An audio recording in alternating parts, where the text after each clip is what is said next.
We hope our listeners aren't tired of hearing Happy New Year, because all of the people connected with this program wish to extend their hearty and sincere greetings, with every wish that 1936 will be full of gladness for you. Few companies have been so long identified with the history and growth of America as DuPont. And so it's fitting that DuPont should present the Cavalcade of America, a series of programs which tell you stories of traditional American spirit.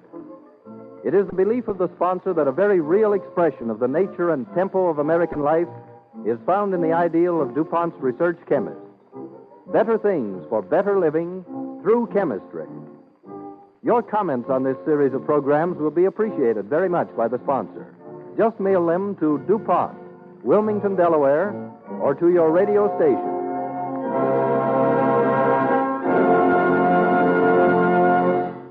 This evening's story concerns the Declaration of Independence. Our Cavalcade Orchestra sets the stage with Victor Herbert's American Fantasy, which makes use of historic American airs.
Our dearest heritage was won only after a long and determined struggle.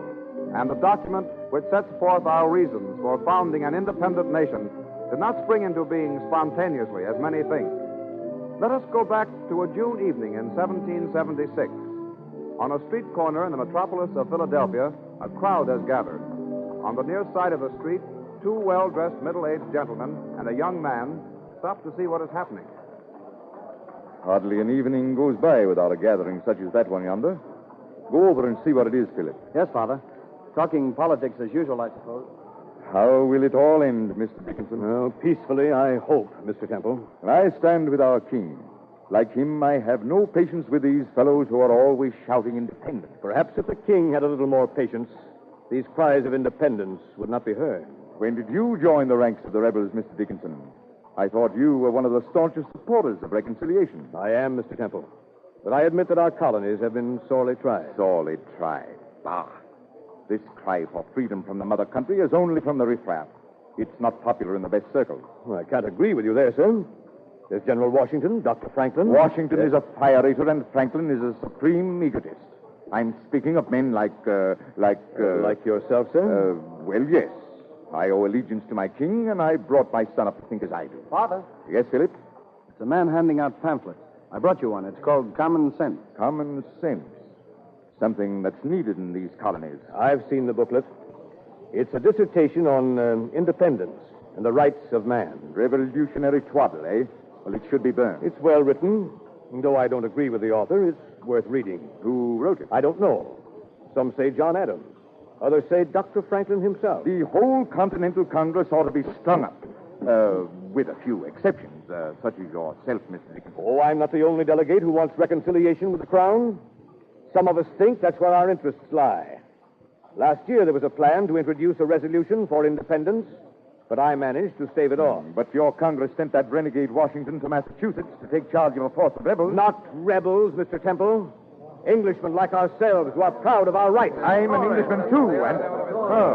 our discussion seems to have attracted a crowd of your freedom-loving citizens. Oh, hold on, boys. Mr. Temple, Mr. Dickinson. He's a member of the Continental Congress from our own colony. He has always been fair. Grats. Well, I'm surprised to see you in such company. A bricklayer should build, not destroy. Wait a moment, gentlemen. Don't let's have any argument. The watch will be along shortly, and then I suppose we'll be arrested and shipped to England for trial. He wants reconciliation with the king. I've seen the petition to your right. We're loyal subjects of the king, dutiful children. Why don't you have you to this pamphlet on common sense, Mr. Dickinson? My answer will be made at the proper time. I'm not against you. Truly, I'm not. I'm as fond of my country as you are. I sympathize with her ills. I only differ with you regarding the remedy. The remedy? I can't help feeling that if the colonists could convince the people of Great Britain that we're in earnest about our rights and willing to defend them, the British government will back down as they did in the case of the Stamp Act. Well, why argue with them, Mr. Dickinson? Traitors should be sent to prison. Mark my words, this country will never be free of British rule. Never. Hey, listen to Tom Paine. Thank you, Grat. This bickering won't get you anywhere. If you're looking for a fight, I'm sure that General Washington will welcome you as recruit. Go on about your business. I want to talk to this gentleman myself. Yes, go along, all of you. Go. I thank you, sir. I'm in your debt. Did I catch the name as Payne? Yes, sir. This is Thomas Paine, Mr. Temple.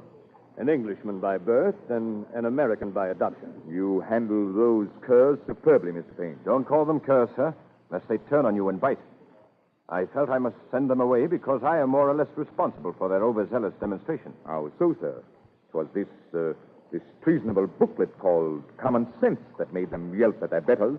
This booklet, sir, was written to excite the minds of the people.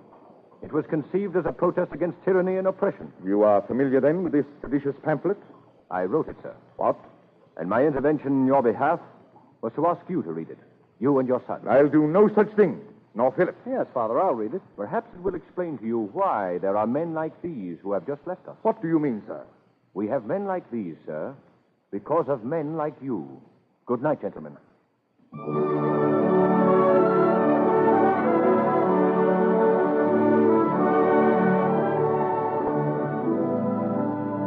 were three schools of thought in the colonies: the Tories, or loyalists, the moderates, who sought reconciliation, and the patriots, who desired separation. But all the patriots were not as aggressive in their demands as the group that threatened Mr. Temple. We find representatives of two of these schools talking together as the Continental Congress assembles on the 7th day of June, 1776. John Dickinson, whom we have met, is speaking with John Adams, one of the delegates from Massachusetts. Good morning, Mr. Adams. Good morning, Mr. Dickinson. I think we have a surprise for you today. Indeed. Last year it was your turn. Congress adopted your petition to the king, and I submitted. This year, I trust you will give way with as good grace. Well, what do you intend to... You'll learn soon after Mr. Hancock calls us to order. Take your seats, please, gentlemen. Good morning, Dr. Franklin. Good morning, Mr. Dickinson. May I sit with you and the other members of the Pennsylvania delegation? With pleasure, sir. What is Adams hinting about? What are you planning? What am I planning? You know you're deeply interested in every move Congress makes. I'm interested in everything that goes on in the world, Mr. Dickinson. Oh, yes. Congress, will please come to order. If there is no objection, we will dispense with the roll call, the readings of the minutes. Proceed to new business. Do I hear any objection?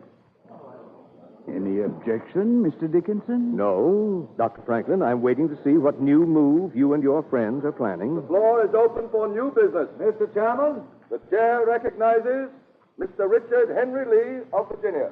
Mr. Chairman, as instructed by my colony, I move this resolution.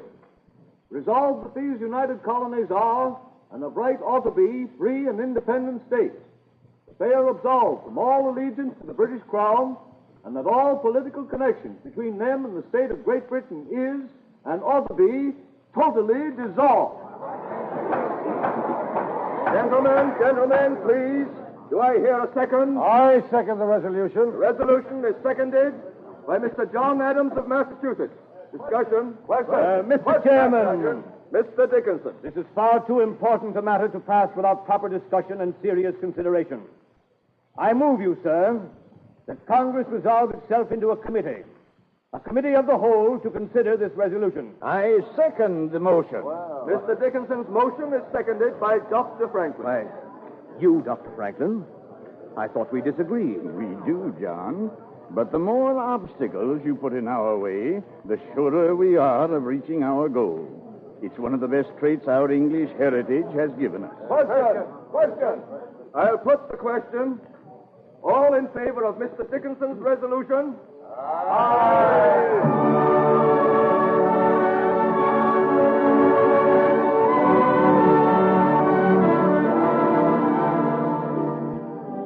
Both sides were eager to postpone the actual vote on the resolution.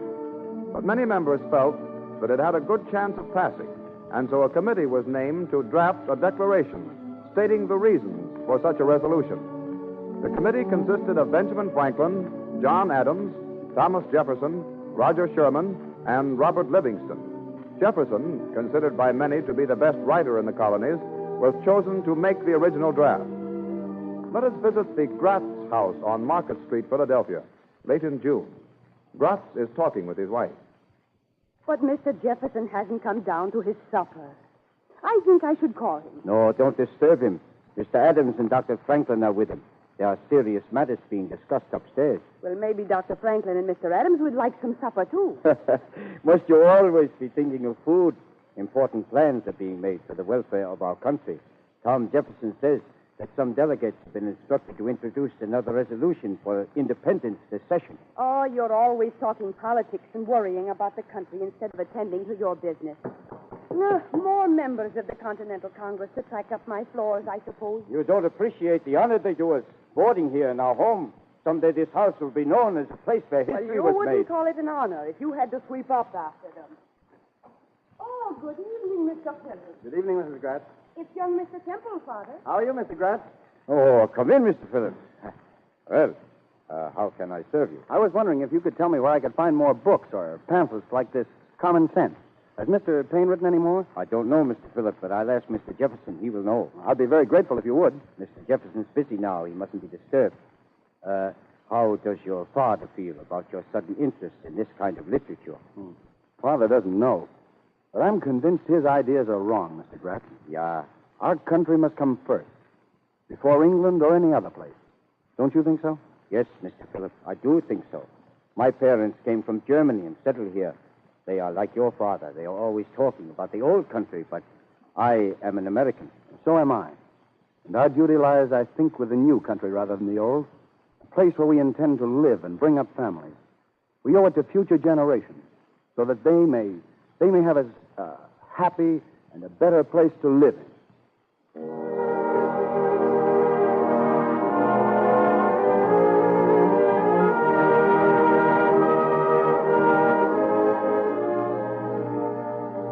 Meanwhile, in Jefferson's rooms, he and his colleagues, John Adams and Benjamin Franklin, are formulating the document that was to help make the country a happy and a better place.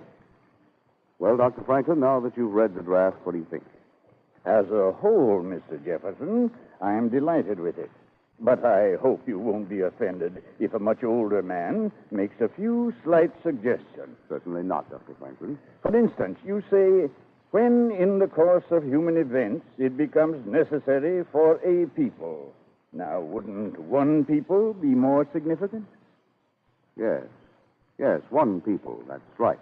And you say, we hold these truths to be sacred and undeniable. Now, I would prefer we hold these truths to be self-evident. Self-evident is stronger. Above all, we must be careful not to alienate any of our colonies at this time. Unless this declaration of our reasons for freedom is passed unanimously by the Continental Congress, it will utterly fail in its purpose. You're right about that, Dr. Franklin. It must be the unanimous will of the United Colonies. Now, I've called the colonies the United States of America. Do you like that term, Dr. Franklin? Yes, Mr. Jefferson, I do. The United States of America. May they ever stand so.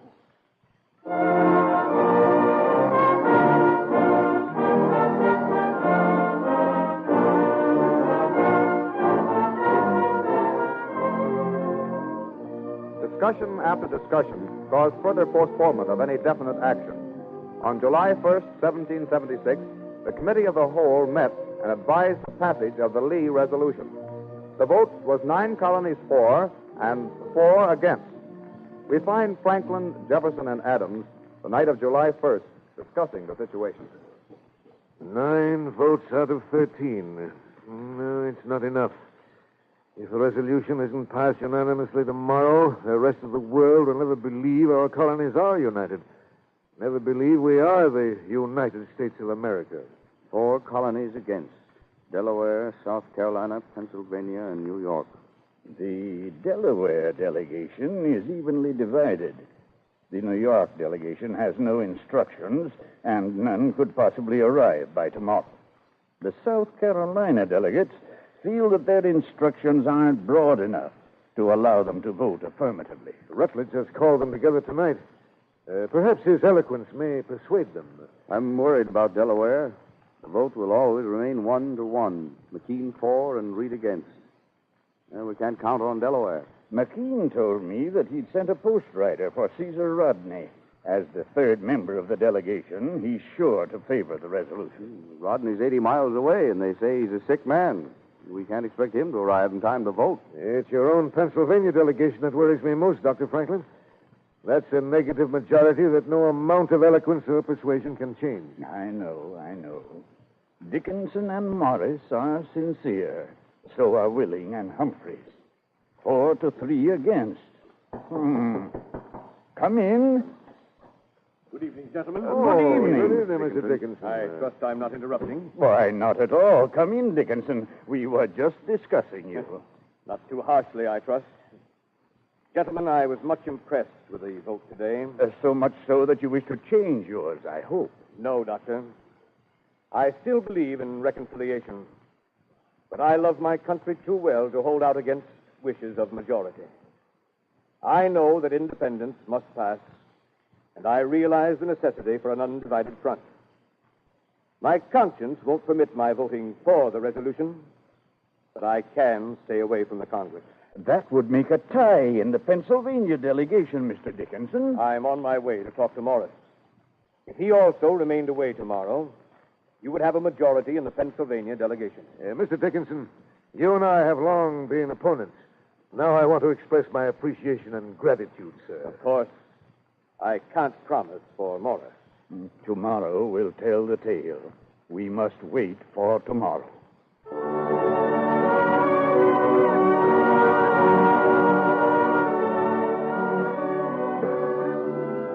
On the morning of July 2nd, the delegates of the Continental Congress assembled to vote on the Lee resolution.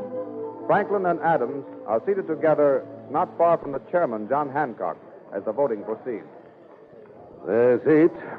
New Hampshire, Massachusetts, Connecticut, Rhode Island, New Jersey, Maryland, Virginia, North Carolina. 4 more to come, with New York not voting. The chair calls on Mr. Gwinnett of the Georgia delegation. Georgia votes in favor of the revolution. The South Carolina delegation, Mr. Rutledge. Mr. Chairman, last night we held a meeting of the South Carolina delegates. It lasted well into the morning. We have come to the conclusion that our instructions are broad enough to allow us to vote on the question. South Carolina votes in the affirmative. Rutledge must have been very eloquent. Well, I'm beginning to breathe easier. There are still 2 more, and... At the request of Colonel McKean of Delaware, I have postponed calling on that colony until an attempt has been made to secure a full representation. Yesterday, the vote was even. Mr. Chairman. Here's Colonel McKean now. I was just calling on you. Mr. Chairman, I beg to report. Our third delegate, Mr. Caesar Rodney, has just arrived. He has ridden all night and wishes to apologize for rushing in so unceremoniously. But thanks to his arrival, the Delaware delegation supports the resolution 2-1. Only your own colony left, Dr. Franklin? Yes, only Pennsylvania. Dr. Franklin, have the other members of your delegation arrived as yet? No, Mr. Chairman, and I am certain now that Mr. Dickinson and Mr. Morris are not coming. I therefore announce that the Pennsylvania delegation stands 3-2 in favor of independence. Well, boys, with the New York delegation in sympathy but not voting, I think we may call it unanimous. It is unanimous. Mark my words, Dr. Franklin. July 2nd will be a day of rejoicing and celebration in these United States until the end of time.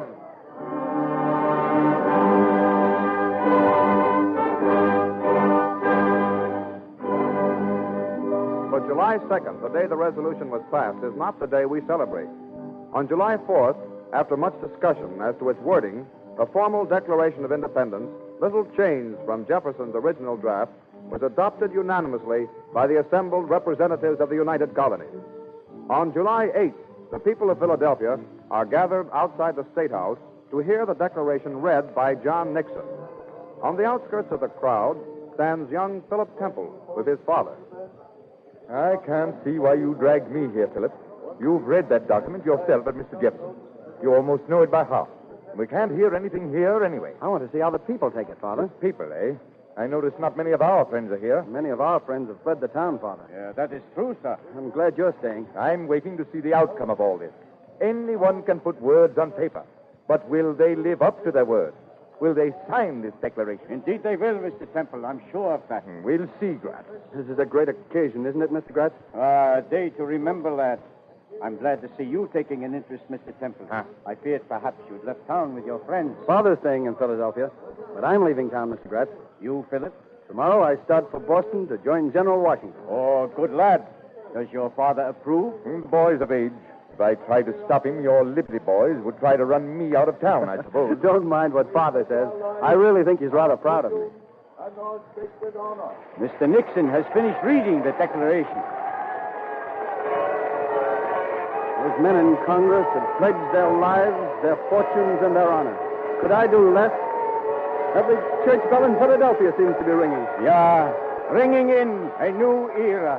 They've given us the ideal. It's our duty to make it real.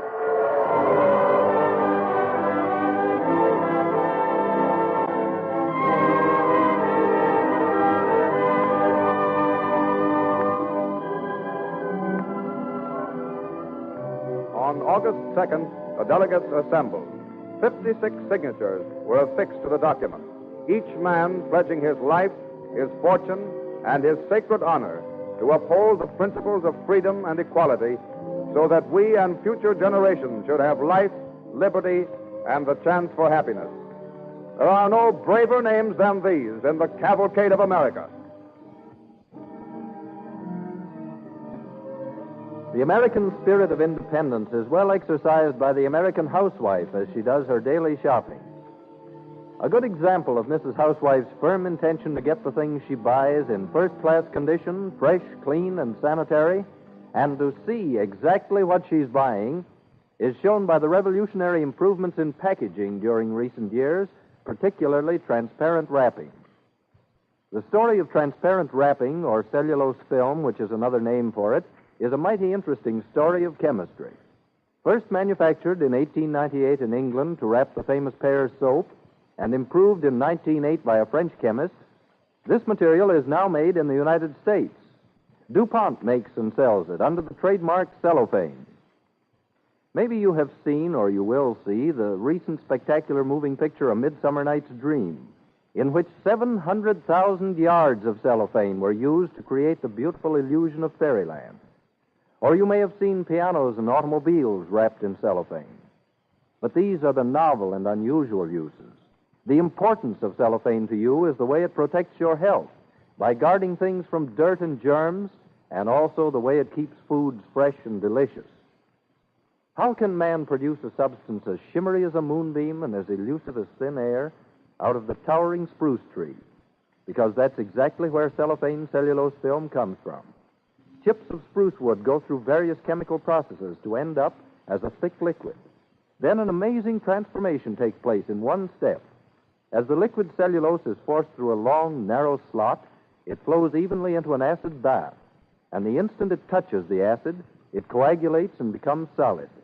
Then it's purified and bleached until it's as clear as crystal and made flexible for easy and secure wrapping. DuPont chemists made many improvements in the original discovery. They found how to make this transparent wrapping moisture-proof to protect the freshness of foods and tobacco.